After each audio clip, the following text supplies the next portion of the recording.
People think when they come to me as a financial planner, I'm just going to tell them to save and invest more because that's what financial advisors do.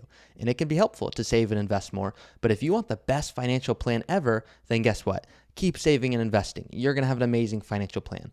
Never stop working. Make sure to never take any trips. Don't do anything fun. Your plan, it's going to look incredible. But that's not the goal for most people, and I bet it's not the goal for you. So today's episode is about me talking about when you should consider stopping saving for retirement, a really odd topic. I'm sure something to think about, but it's the reality. Some of you have saved and invested really well, and there comes a point where you go, how much longer should I do this? And then there's, of course, to what extent should I do this? I've saved and invested well. Should I just take advantage of my company match? Should I still do those Roth IRA contributions? When do I start considering other saving techniques? Because if I want to retire early, you've heard my podcast enough that you guys know, oh my gosh, where's income going to come from? Is it a bridge account? Are we doing a Rule 72T? All these things. And if that didn't sound like English, please know you do not have to know about that. There are all of these cool aspects I'm going to go over in today's episode so that you can make sure you're doing everything right when it comes to your early retirement. Now, I'm going to hop right into today's episode, but as always, want to make sure that I do get to highlight recent reviews. So thank you guys for continuing to leave those reviews. It's always fun for me to get to see those. This one comes from Brandy and Coco, who says, thoughtful and easy to understand. I enjoy listening to this podcast. Ari speaks on topics I'm interested in and easy to understand.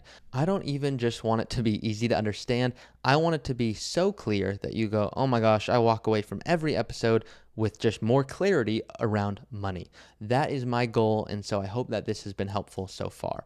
When I listen to other podcasts, and if I walk away confused at all, or even if I leave a doctor's office and I go, hey, kind of know what they're talking about, but not totally sure, I find I'm less confident about them executing on a plan. So my goal is, of course, to be as concise and clear as possible. So glad that that's resonating. And for more of you that do find the show helpful, it is very much so helpful when you do leave a review. Helps more people find the show. And of course, you guys know my goal is to help 1 million plus people retire early. Over 150,000 downloads of the Early Retirement Podcast, and thousands of you sending me personal notes about how this has helped you with your early retirement goals. And I know a bunch of you guys are clients of mine listening to this episode as well. So fun to get to hear from all of you. All right, let's hop into the fun stuff now. There's a lot of people that are focusing on all of the people that have undersaved for retirement today. And trust me, there are plenty. And it is a challenge for many, but that is not the problem that I'm discussing today. Because most of you that do want to retire early, you have saved and invested well, and you want to make sure that you're putting yourself in the best position possible. Now, I know some of you might send me a note saying, Ari, this episode sounds it's for the people that are just on track. What about for the people that are trying to get out of debt? There are millions of podcasts on those. I find there are very few people that discuss, that I listen to myself as well, on early retirement planning for people that have saved and invested well. So that's the focus today. Just don't want you guys thinking I'm overlooking that in any sense. If you don't ever stop saving for retirement, you might make unnecessary sacrifices that will cost you dearly over time. And guess what? That's not financial. What I mean by that is you don't know how long you're going to live. And if you're in your early 50s and you're healthy, wonderful. I hope you stay healthy. But nobody knows, and you guys don't hear it as much as I do, but I have clients that tell me, Ari, my sister or my brother or my best friend or my partner just went through XYZ medical procedure. They're projected to live the next 15, 20 plus years, and they don't know if they'll make it that long. A very difficult thing to hear, and I don't say that for just the sake of being somber. I say that because I want to help them get the most out of it while they're here. So does it sound weird for a financial planner to talk about stopping saving for retirement? It probably does, and it probably should, but it probably also resonates to a lot of you because you probably have thought about at what point does it make sense to stop. So I'm going to illustrate today through a few examples how these concepts are going to connect to your early retirement strategy. And there's two concepts. Number one, compound growth, and number two, opportunity cost. So we're going to go through examples. You know, I'm the example guy. Compound growth, when we first start saving, it's mostly new savings that are growing your account balance. At the latter end, it's mostly market growth that is growing your account balance. So for people that say, Ari, should I save more dollars or should I invest well? I say it depends where you're at in your financial journey. If you are new in your financial journey, more often than not, I would rather not even have a conversation about small cap value or emerging markets or real estate. It's can you save and invest and just keep putting those dollars to the right accounts? less so about getting growth. If you have $10,000 and you get a 10% return, you made $1,000. If you have $1 million account and you made a 10% return, that's $100,000. So the goal here is, can you make sure you're invested well at all times, but specifically during your years where you're closer to an early retirement? But you can see here now, if you were to add $10,000 to your $1 million, it's a whole lot less impactful than if you were just invested well. So here's an example to further see this. Let's assume that you save $10,000 a year from age 25 to 65, and you get 8% growth. Of course, we could take any growth rate, but let's go with 8%. After 1 year, your $10,000 is now $10,800. That's right. You got 8% growth. You put $10,000 in. And so now you can see, of the $10,800 that you see, 92% of it was made up of your contribution, meaning you put in 10,000, you have 10,800 now. 92% of that was your actual contribution. Now, go 10 years out. Now you have $144,000. You get a 7% increase from your contribution, which means, I'll clarify it for you, you put in another $10,000 and you grew at 11,520. So let's summarize what I just said there. If you're saving $10,000 a year from 25 to 65, so those 40 years in there, what's happening if you're getting 8% growth is after 10 years, that's the sweet spot where the growth is actually more valuable than what you're putting in. Now, after 20 years, you have $457,000. It's a 2% increase from your contribution. You're still putting in that $10,000. That's not changing. But now you're getting $36,560 of growth on your money. So that's why we do this. After 40 years, you'd have $2.6 million. If the portfolio grows by 8%, that's $208,000 of growth that's occurring for you. And you can see here, that's just if you're adding $10,000 a year for 40 years. Imagine it's more than that, which it is for most of you. That's number one. Okay, compound growth, you're going, I know a lot of you are going, Ari, we get how compound growth works, okay? We understand that. What about opportunity costs? What are you talking about there? And here's what I'm talking about. Every additional day that you work is one additional day you cannot fully spend with family, friends, or doing the activities you love. And I've said that before, and I got a few messages from people going, Ari, I don't want to spend the whole day with my family. And okay, I'll laugh at that. But the idea here, you can understand, is every single day you're working is another day you're not doing exactly what you want to do. So we understand the opportunity cost of missing out on a good investment, but what about the opportunity cost of not doing what you want to do? So now we have these two principles top of mind. Let's take another step. Let's explore this further. And of course, I put time and effort into these podcasts because I hope it resonates with you guys. And if you're going, Ari, yep, these examples do, please, of course, send me a note. But I also want to hear from you guys, hey, are these episodes helpful? Is there a particular topic? What question have I not yet addressed? And you guys, of course, do an awesome job of submitting those questions to me. But you can also, of course, go to my YouTube page and find more information like this. But let's go a little further. So our thinking here, I'm going to imagine this is for most of you. Ready? I'm going to do 5 words. See if I can summarize what your brain is thinking right now with your financial journey. Okay? Work, save, defer, retire, enjoy. I'm guessing those are the words in your head. Now, not exactly like that, but you're thinking, okay, I need to keep working. I need to keep saving. I'm going to defer income. I'm then going to retire, and then I'm going to enjoy. It's simple thinking, and I get it because it does get the job done, but at what opportunity cost? Or what most people say, at what cost? So what are we saving for if not just future consumption? If our future consumption needs are actually met, then what's the point of continuing? I know, I get it. It's a rhetorical question, but still, there's tax benefits and growth opportunities. There's always more things you can spend on. I get it.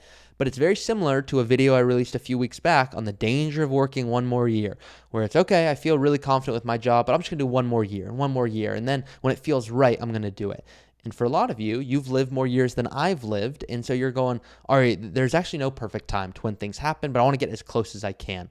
But what about the benefits of stopping saving? Well, it helps with enjoyment and balance, but it also is about getting in the mindset of sacrificing less just because if you do that, you're going to enjoy more tomorrow.